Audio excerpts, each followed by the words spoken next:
So without further ado, today's episode, like I said, it's called Yes, Dudes Have Feelings Too, and it's about healthy masculinity, right? So in saying that, I just kind of want to advocate for us men, right? In that things are a bit confusing right now. And I know that there's some irony there because things are pretty confusing for women too. One of the things that's pretty confusing for us right now in our culture is that a lot of times I think dudes, we're being told what we shouldn't be. So don't be toxic, don't be misogynistic, don't interrupt people, don't mansplain, give unwanted attention or whatever this stuff means. And it's all based on don't do this. And it can be hard to sort of form an identity and figure out where you're going to head in life, especially for younger men or men that are divorced, which is becoming a really common thing. Now that I'm 40, I have a ton of friends that are getting divorced, and it's very unfortunate. And it's almost always a wreck. And so a lot of times for dudes, if you get, like I went to dinner with 5 other dudes the other night, 6 dudes, really great recovery dudes, all in different facets of growing and talking about woundedness and all the different things we're overcoming. And the general consensus is that we don't really know what society wants. We know actually what works, right? So for instance, we know that even though we're being told not to be toxic and we're told whatever that means, I don't really know what that means, also that we're being told that, but we also know that from the stats that men who hold sort of a traditional framework do a little bit better. Namely, they have resources, they're fathers, they're motivated, they work for a living. They're displaying those traits that our grandfathers and our fathers beat into us. Not literally, but really pushed on us: self-sufficiency, lead a family, put bread on the table, make the sacrifice. It's on you. It's taking full responsibility for the well-being of other people. All of that self-sacrifice stuff, that's a good playbook. And unfortunately, what we're seeing in our culture is people are saying, we don't need that. We don't need that. But if you look at the data and you just ask the dudes in your life who are doing well, who've had the privilege to become fathers, we subscribe to that framework of the buck stops with me. I'm going to guide and lead and do whatever it takes to keep these people safe. And for me, that's my beautiful wife, Katie, and my 2 awesome kids, Hannah and Ben, right? So the buck stops with me, and I'm going to take responsibility there and make some sacrifices there. And that's hard. Now, I'm not going to say that's the only thing men need to do. And obviously today, I want to talk about how men need to evolve. And in my one of my third or fourth I think it's my fourth talking point on my outline today, this stream is going to end with what men need to do to evolve and what healthy masculinity is.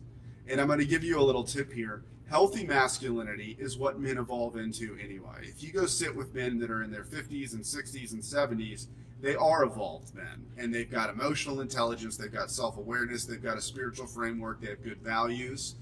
And that's something we're going to grow into anyway. And so one of the things in our culture, the sort of we call it the perpetual gaslight machine or gaslight campaign. It's that telling us we shouldn't be things and telling us you don't need us to be traditional, but then rewarding men who are. So that's my piece. So it's like, what is masculinity? And I could talk all about that. Well, I would say it's forward motion, it's motivation, it's creativity, it's creation in itself, it's projects, it's getting things done, it's order. It's ordering things. It's bringing in raw materials and doing things. It's going on journeys. It's finding an enemy or a battle or some darkness and going and overtaking it. And when I say that, keep in mind, women have masculinity too. So they're really just energies, and they don't have to line up with your biological sex. And I don't even want to get into gender. I'm pretty open to whatever that means. I'm not going to argue anyone there, but men have masculinity. And they also have some femininity, and women have femininity, and they also have masculinity. And there's the traditional roles, and in a lot of ways, and that'll be one of my talking points here too, as we segue from what is masculinity, it's also that women are displaying a lot more of those masculine traits. And to be honest, yay you guys, go for you guys, because, and I have to make this point to men all the time, for thousands of years, women had to put up with a lot of bullshit. Just to be honest, if you've looked at history and you've watched our culture, women were not in a great position for years and years, and now women are. And I'm telling guys, you need to look out because women have evolved so rapidly. 60% of college graduates are going to be women this year. There's more women in medical school this year. That's a change. And for guys, stick around to the end of the stream, because if you don't evolve and become a healthy masculine or begin to integrate some of this in your life, you're going to get left behind. In fact, a lot of dudes have already been dropped. And if you look, people will say, oh, there's issues in society. Most of the time, once that stuff has already presented itself, we're already on that trajectory. So if you're upset about your lot in life, or we have all these issues and we're talking about toxic masculinity and all this stuff, just understand that what we see now is just part of a trajectory we're already on. So if we're not trying to evolve as dudes, or even as women to try and understand men's needs, we're going to be in trouble, because we're already on this trajectory of the depolarization. People say, oh, it's so polarized. Well, you need to have connections. The masculine and the feminine have to connect together and integrate together for intimacy to happen. That can be a traditional man who's very, very masculine and has some emotional intelligence or some feminine and some softness and nurture to him. Or it can be a more integrated man or a more feminine man with less of that, masculinity in him. And he can be partnered with a woman who's very masculine, who's a breadwinner, or who has more of those alpha leader type traits and has less femininity. She's less traditional. Either way, good relationships just need a charge to them. They need a connection there. And so when we talk about healthy masculinity, what a lot of men need to understand is we need to evolve. We need to sort of retool ourselves. There's a lot of things that I'm going to talk about, evolutionary biology and evolutionary psychology. The things that society needs from us now are very different from what society needed for our grandfathers, and they're very different for what society needed in our primitive days when we were wandering around in the jungle, right? So that's kind of my rant on masculinity, and that's kind of a primer for where this stream will go. But really, that's my first talking point. What is toxic masculinity, and what does that even mean? And what do we even do with that, right? Because the vast majority of men never get in a scenario where they would even be toxic. The vast majority of men aren't confident. They're not misogynist. They're probably not. They're probably too afraid to talk to a woman. A lot of men, right nowadays, younger men particularly, especially the Gen Zs. So sometimes, and we're all talking about this in the men's spaces online, the healthy ones. I'm not talking about really angry or incel or manosphere spaces, but it's that a lot of men are being published for like the 1 or 2% of men who actually display those traits of dominance, toxicity, lots of money, very plastic, very brutish and narcissistic. The vast majority of men aren't like that, and so the mainstream narrative really punishes your basic middle of the road dude. So that was one, just kind of the talking point would be about toxic masculinity. My second talking point is, what are women good at, right? So let's look at that. Let's just look at the scene right now. First and foremost, women are verbal. They're more relational. They're more expressive. They're good communicators. And we look at what's going on just in the corporate world. As women really climb the ladder quickly and are sort of breaking through glass ceilings, even though there's still some vestiges of that. In a lot of industries, that's not true. Maybe in finance or public accounting or law or something like that it is. But if you look at different industries like healthcare and different things, women are climbing rapidly, and they are busting those glass ceilings. And I read this cool article, and one of the things I noticed was the reason women are exceptional leaders, which, like the toxic thing would be like, oh, women can't lead. The reason women are wonderful leaders is because they understand how things and processes will affect people as a whole. And you can almost kind of look at that as that nurturing and that motherly instinct when you look at the family unit. Like, I know from just watching my mother and being married to my beautiful wife, women have a tendency to have a bigger scope globally of how things are going to affect everyone in the tribe. So there was some interesting research that I read, I think it was on Psychology Today, where it talked about how not only are women really good leaders, and not only are women killing it in corporate, because they have a deeper understanding relationally of how things affect the whole crew, they're able to lead organizations with just a different set of values, much more than just pure corporate or pure capitalistic endeavors of things like equity, things like understanding what impacts organizations actually make in the role in the world, and that's really good because I think for a long time, really just engineering, STEM, everything was so male dominated, and like I said, as dudes, we need to sort of grow up and evolve a little bit. I would say we need to grow up and evolve a lot, right? So, but what are women good at? They're amazing right now. If you look at them, they have a different mindset. They have better impulse control. So in a lot of ways, if you look at how fast women, even small girls, right, because they're about 2, 3, 4 years ahead of the curve on impulse control, they can sit down, they can follow directions, they read at grade level quicker. And what, unfortunately, if you look at child development, a child's ability to sort of relate socially starts very early on, but it's really important to get that intact by age 4. How does a child play? How do they get along with other people? Do other kids immediately connect with them and want to play with them as well? Do other adults tolerate them, right? Do they have a real assessment? Do people enjoy being around your child by age 4ish? By age 5, that's when self-esteem is intact. So this is the self-concept. Am I good? Am I bad? Do people care about me? All of that's intact. And by age 12, you get into respect for others, authority.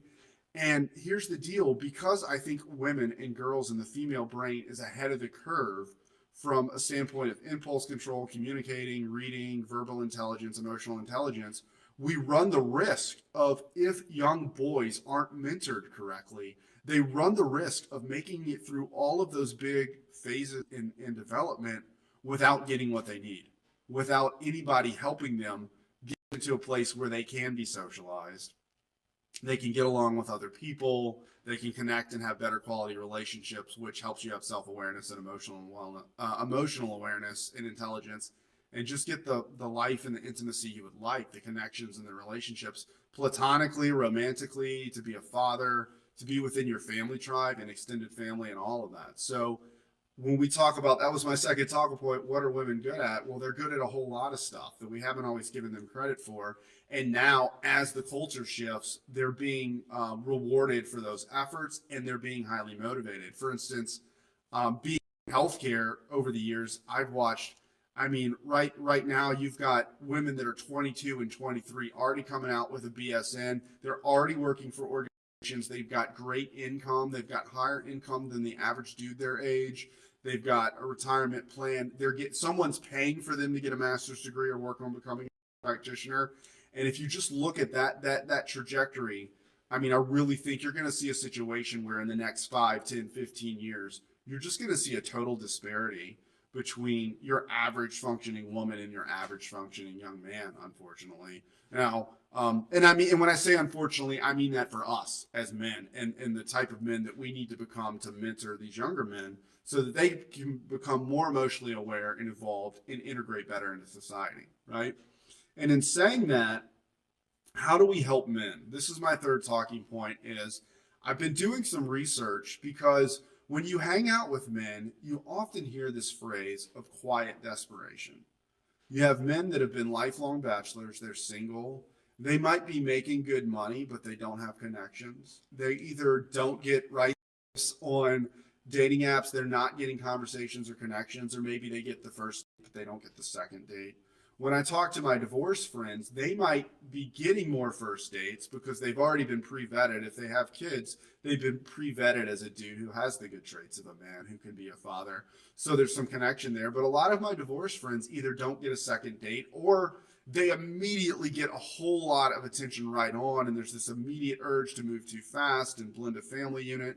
So there's sort of a hold up, sister attitude coming from a lot of guys too on the dating scene. And it's a big struggle for men in our culture. And it's a huge struggle for women too. How do we help men? When I look at the stats on male depression, did you know, I mean, this is not common information, but it should be 25%. So 1 in 4 of us has lost a male friend or relative to suicide. I've lost friends to suicide. I've lost several friends to opiate ODs, you know. There's a lot of just silent tragedy and trauma out there. The basic, honestly, what we hear as dudes, sometimes we feel, and what we hear is that no one cares, right? And another thing is, as society changes, the new narrative in our culture is you be you. I'm going to stand in my truth. You have to accept me as I am. If you don't accept me as I am, well, screw you.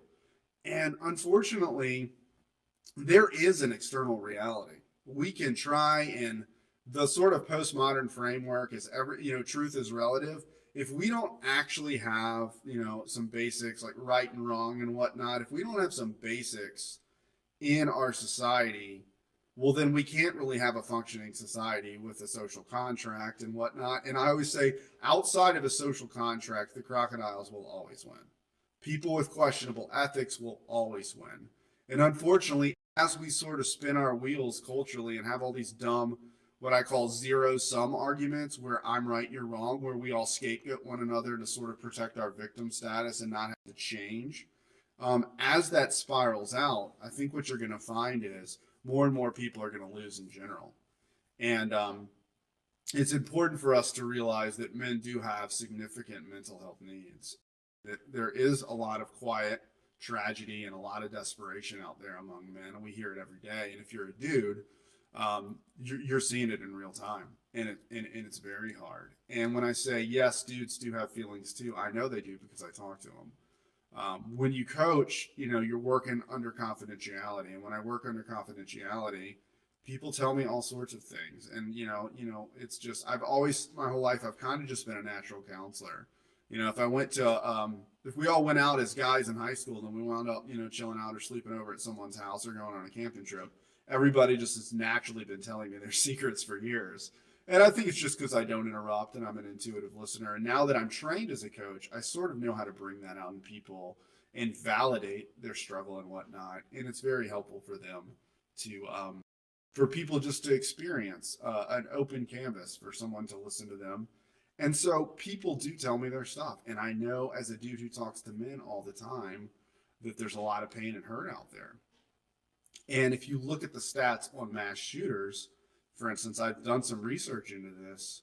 An enormous, so some of the correlations are being single, experiencing rejection, high correlation of sexual abuse, high correlation of what they call severe bullying. And unfortunately, there's a big incidence of childhood trauma, witnessing violence. So there's correlations here. And I'm certainly not condoning anything like that, but I will say we've got to do better. We've got to sort of understand why are usually younger men experiencing these phenomenons, and if they are predisposed biologically for chemical imbalances and some mental health issues, what are we going to do as a society? Because it's not just that phenomenon of the anger-filled, raged, man who's not developed and not evolved and becomes hyper masculine and decides he wants to punish the world through disgusting tragedies like those incidents. What are we doing to talk about mental health? Because that's the thing, right? We hear about mental health, mental health. What does that even mean? That's my biggest frustration as a coach and a writer and a creative is what does that mean? And what is the solution? Because we're in a situation, it's really hard to find good mental health. If you are trying to help a friend or a relative who's having suicidal ideation and these different things, and you say, well, let's get a psychiatrist. Well, go Google psychiatry in your zip code right now. It's so hard to find good mental health practitioners, and the first line remedies tend to be medication. And I'm certainly not knocking medication, but it won't necessarily fix some of the demons that really haunt men. Men need to feel loved. They need to feel respected. Men have physical touch needs. They need to feel like someone's got their back. Especially younger men. They need to feel like they have a role in society. If you really want to watch a man light up, give him a project that he's good at. Men, we really gravitate towards things we're good at and we're competent at. If you hang out with men, like you'll notice, like most dudes have a guitar or something or play a little bit of an instrument, but then every one of us has one or two friends that are really, really good at music. I have friends that are professional musicians, and it's like when men are competent and they're in their zone of genius, not only is their self-esteem high, and not only do they have a really good integrated masculine, they're very attractive. If you want to see, women will choose men that are very competent, and women really value men when they're in their zone of genius. It's a very attractive trait. It's an attractive trait for me to see my wife in her zone of genius. Everybody's attracted to people who have it going on, because when you're in your zone of genius, you're very confident. And confidence, regardless if you're a man or a woman, is very attractive in partners and friendships, in hiring decisions. Confidence is great. So when we look at these incidences and how we can help men, a big one is men's only communities, healthy men's only communities, right? And I know that people can be skeptical of that. I was listening to a journalist the other day saying, well, I'm highly skeptical of men's communities or men's only spaces. And the podcaster interrupted her and said, well, what about women's only spaces? And she said, oh, well, I'm skeptical of any spaces that only include one demographic. And I almost wanted to spit out my coffee, because I thought, if I didn't have a group of men, I have a small group of men that I call my tribe. We sit around a fire pit and talk. Those guys, I live a life without secrets. There are a handful of men in my life who know everything. They know my struggles. They know absolutely everything. And on a broader scale, most weeks, just about every week, I attend a recovery space just for men, and it's a men's only recovery. And that's where I've gotten some of the best mentorship and advice in my life, right? And I do think we need to mentor men, and these are things that men would have gotten if they were in a Teamsters union, or they were working with 30, 40, 50 other dudes on a regular basis. They would have had those outlets. If I was a younger man coming into a trade, there would have been men who had been in that trade for 20, 30, 40 years. They would have been teaching me to be a plumber or a pipe fitter or a welder or a carpenter. They would have been teaching me how to launch my own business as a contractor. They would have been mentoring me. And men having a trade or a skill set brings that high confidence and that high self-esteem, right? When we look at that and we see less men signing up for the trades, we see less men going to college in general, we see more broken family units, way less identification with spiritual communities, an enormous drop off in the last 20 to 30 years on religious affiliations. All those spaces where men would have been mentored spiritually by a priest or a pastor or a group of men, things like trade unions, working in spaces that were predominantly dominant by men, so like the trades, anything sort of physical labor. When we see more and more younger men that aren't in those spaces, it's really dangerous, because we're not giving these men the skills they need. Where even something as simple as working alongside other men, a man in his 20s could learn from a man in his 30s, or learn from a man in his 40s, or learn from a man in his 50s. And as I segue here into my last talking point of what is healthy masculinity. And I'm going to kind of start with what women, I think, want, at least from the data and what I hear from women. Because a lot of my clients, most of my clients, are pretty well off. They're pretty self-aware. And no one comes to coaching without issues. I always ask, the first question I ask in my first meeting is, tell me about what's really frustrating you right now. And then I shut my mouth and I just listen. I say, go for 20 minutes, I'm here. And I will sporadically pop in to say, oh yeah, that makes sense. Cool, lots of people feel that way. Oh, you have a right to feel that way. Oh, that must be frustrating. But I just want to let someone throw it out there and spin it out there and run their wheels, and just let all that negative emotion and stress and stuff kind of come out. And so what I find when I talk to women is, the biggest thing is, men think they need to be buff. They need to be a bodybuilder. They need to drive a Ferrari. They need to be super confident. They need to be grandiose. They need to be the next, Mark Cuban or Elon Musk. And that's not true at all. There's two words. The data shows these two words that women really want. And first and foremost, above anything, and this is something that a lot of dudes don't know until they get a little older, is kindness. They want a man who's kind to them. Just a kind and compassionate dude. Now, that doesn't mean you have to be super nice guy and Mr. Sensitive. It just means you need to show her on a regular basis that you're kind and value her. They did some research, and I've read a lot of books on marriage because I do a lot with relationships. It's not just that women want security, they want support. So the two words I was going to say are kindness and support. She might not necessarily need you just for your income these days. She might not in a more open society with law enforcement and good democracy, she might not necessarily need you for the primal protection a woman would have needed you for 1,000 years ago, or even in medieval times. So women are evolving and their needs are changing, and they're able to take care of themselves in a lot of ways, but women want support. There's not a single woman out there, no matter how leader driven she is, no matter how successful she is, that doesn't want a man who will support her, that doesn't want a man who will come alongside her and be thinking about her needs. And another thing is, and some of my feminist friends might disagree with me, but the research shows that women they want to feel beautiful, they want to feel cherished, and they want to feel like this dude is a fixed presence in my life and he's not going anywhere.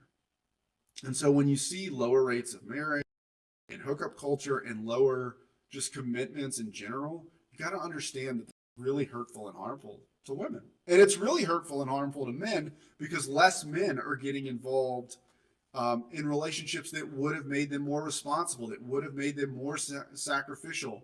They're growing up and they don't know, oh, I need to put other people's needs in front of mine. Oh, providing for a family and mentoring my children and being a present father, these are enormously good for my self-esteem. So women want support, they want a kind man, and they want to feel beautiful and cherished. They want to feel accepted. And they want to feel like I'm going to come home every day and this guy is not going to leave me. They want commitment. And if you can do that, that's why, in the marriage vows, right? For rich or for poor, in sickness and health, till death do us part. And that's one of the greatest things as men that we can do that will really light our wives and our partners up is say, hey, I love you. I cherish you. You're my girl. You're my wife. And I'm not going anywhere. And if you can set that tone in your relationship and almost like, I call this the masculine container, right? If you can create an environment, an energetic field within you and within your home where she can kind of plug into that and feel safe within you, that's that real beautiful polarity of now I feel respected and desired as a man. And a man that feels respected and desired will do anything for you. If you can make a man feel respected and desired, now that's if he's worthy of it. Now, if you can't find those attributes with him, I get it. And maybe you need to give him a clue and kind of tip him off, or maybe he needs some help. Maybe he should come to our dad's group and work with a men's community. But if a man feels respected and desired, he will never leave you, right? He will hang on to you and he will do anything. He will provide for you. He'll work more time. He'll work a second job so you can work a little less while you have children. He'll take a harder job. He'll do anything to balance the needs of his family and his wife if he's an integrated man. If we call that the integrative masculine. So kind, supportive, romantic, passionate, emotionally available. And those are the traits you're going to see. And I'm going to take this back to the top of the call when I said, men need to evolve masculine. Men who make it into their 50s and 60s and either have kept their partners or have moved through a divorce and they've kind of healed some of those wounds and they're co-parenting all right, men later in life tend to have evolved this way anyway. So it may be that because of lower rates of marriage, lower rates of trade unions, and lower rates of men's spaces, and lower rates of religious affiliation, have that this messaging isn't trickling down to young men in the way it would. And that's why you need a men's community where a dude in his 60s can tell you, mellow out, just be there, be present. Money's not as important as you think it is. Find your self-esteem as a father. Find your self-esteem as a husband. Don't worry so much about being the next billionaire, right? And another thing, and I'll kind of end with this too, is that when they look at the research for emotional and physical, romantic, sexual intimacy, the most satisfied people were individuals in their 50s or 60s who had been monogamous with a partner for 20 plus years.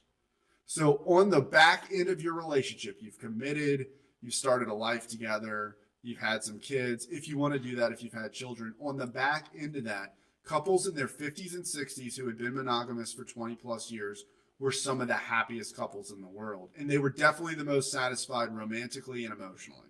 So what I would hope to do with men in our men's community, or just in general, or with my women clients and helping them sort of pull this stuff out of pull that masculine force out of their man, is work on full commitment. As a dude, work on full commitment. Work on giving all of the signals that you cherish and find her beautiful and that you want to be there for her. No matter what, you're there. You are a fixed force in her life. You're a fixed force in these kids' lives, and you will not back down, right?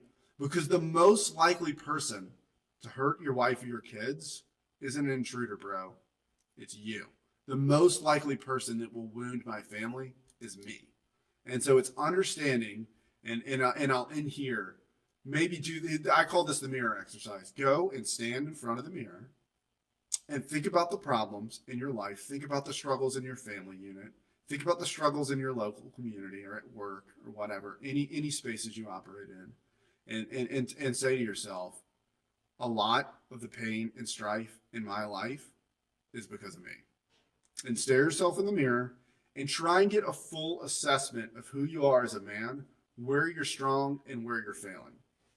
And the reason for that is you can tell me what you want, man. You can tell me where you want to go. You can tell me about the destination. But if you don't know what's going on, if you don't have a full inventory of your assets, your failures, where you're screwing up, and who are the valuable people in your life or the skill sets you have, if you haven't taken stock of what's going right and what's going wrong, I don't care what you want. I don't care what your destination is. You are going to zig and zag, and you're never going to get there. You have to know who you are right now as a man, and you have to be strong enough to say, man, I'm really screwing up in some areas of my life. So the big triggers there are going to be, are you angry? Because when I see an angry man, I see a sad man. And when I see a sad man, that's afraid dude, right? And so in understanding the anger and the rage and sort of the hurt within men these days, if there's an ideal life where you had a partner and you got along with your kids and you were providing and you were plugged into a community and this is where you're at. So the difference between ideal and reasonable and what you're actually at, that deficit is called grief. Anger is unprocessed grief. So when I see a dude who's really, really, really, really angry, I want to know what he's upset about. I want to know what he's sad about. I want to know what he's grieving. That's why if you go to our dad group page, one of the first things we talk about is not just becoming fun and gentle with your kids, but releasing your anger and emotions in a constructive group of men who know exactly how you feel. Because anger, when you express it and get feedback from other men, it gets neutralized and you can move forward. And all of that dark cloud and that pain and those demons within you can kind of come out and be processed. And that's when you'll be gentle, and that's where you'll really feel connected to her. You know, remember, girls just want to have fun. Remember that 80s song? I think that's Cyndi Lauper. You don't want to be that dark dude who is, and I'm not shaming you. You don't want to be that dark dude who's got like this cloud of anger and unprocessed stuff around him. Be the gentleman. Be the fun guy. Be the guy who's kind of a comedian. Be the dad joke guy. Be the available, strong, physical masculine force, but also a fun and gentle masculine force. If you enjoyed this, please leave a comment, maybe share this with other people, and then also just go to adamstevenscoaching.com. You can get on my well-being newsletter that goes out monthly. You can read a blog. You can check out the hub. There are hundreds of hours of content for free that I've put out online. And the way you can pay me back for all that free content, if you enjoy it, is to share it with other people. It helps me build my network, and it helps me communicate with more people, and it just helps my business thrive. So if you found this stream valuable, share it with other men, hit the comments, go check out the dad group, and just be on the lookout. Follow me online in all the places, and thanks for tuning in, man. I always say this is I'm building a dream and you're part of it. So thank you. Take it easy.